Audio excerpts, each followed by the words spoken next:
So Pascal's triangle might seem a little overwhelming at first, but when you are expanding binomials, this is another way you can do it. Like if you had x plus 5 to the 5th power, instead of writing it out 5 times and foiling different sets and coming out, that'll get you there. But Pascal's triangle is kind of an easier way to do those higher exponent ones. So if you look, it gives you the coefficients for expanding those binomials. So we'll work on it and it'll be fine, but check this out. Here's how it's derived. So if it's something to the 0 power, it's just 1. We already know that, right? And when you have something to the 1st power, it just doesn't change. So if you look at the coefficients there, it's 1 and 1. Now how they get the next row, like when you have something squared, remember it's the first term squared plus 2 times the product of those two terms, 2ab plus b squared. So look at how that one, the coefficients are 1, 2, and 1. From there on out, if you look, kind of look at the middle here. 2 is 1 plus 1. And then if you look down, 1 plus 2 would give you 3. 1 plus 2 gives you 3. Right? So each time we're just kind of taking a 1 down, both directions. And then to get the next row, you just add these two together. So 1 plus 3 would give you 4. 3 plus 3 would give you 6. 3 plus 1 gives you 4. You bring down your 1. Bring down your 1. Let's see. 1 plus 4 is 5. 4 plus 6 is 10. 6 plus 4 is 10. 4 plus 1 is 5. Now, how did Jeff Pascal, or whatever his first name was, how did he figure this out? I don't know. That's awesome. But I'm glad he figured it out so that we didn't have to figure that out ourselves. So we're going to try expanding a couple expressions using Pascal's triangle. Now these are the coefficients. If you look, y minus 3 to the 4th power, again, you could write it 4 times and kind of FOIL it out and work it out that way. But we're going to try it using Pascal's triangle. So look here. This gives you the expansion for something to the 4th power.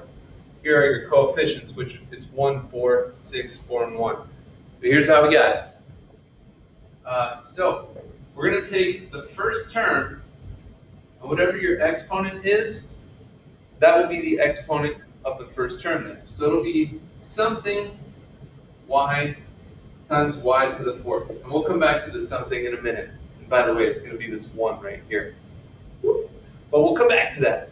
The second term is going to go down 1. So it was y to the 4th. Now it's going to be y to the 3rd. Now the other part, the other exponent, to make it 4, because we're always going to have the exponents total to this number, will come from the second term. So negative 3 to the 1st. Oops, I kind of wrote that goofily. So it'll be y to the 3rd and negative 3 to the 1st power.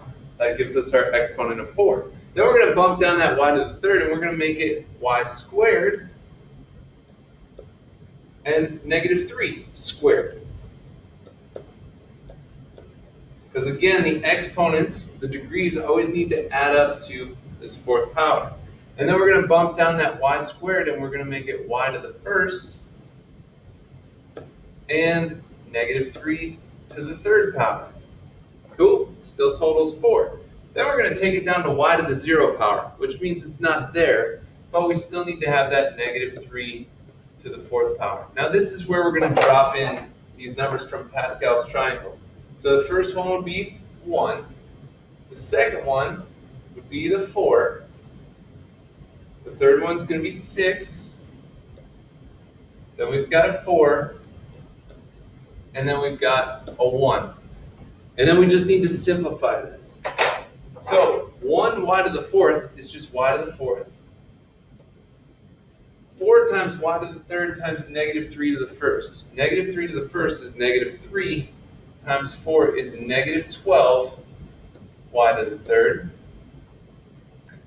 Negative 3 squared. Negative 3 times negative 3 is 9 times 6 is 54.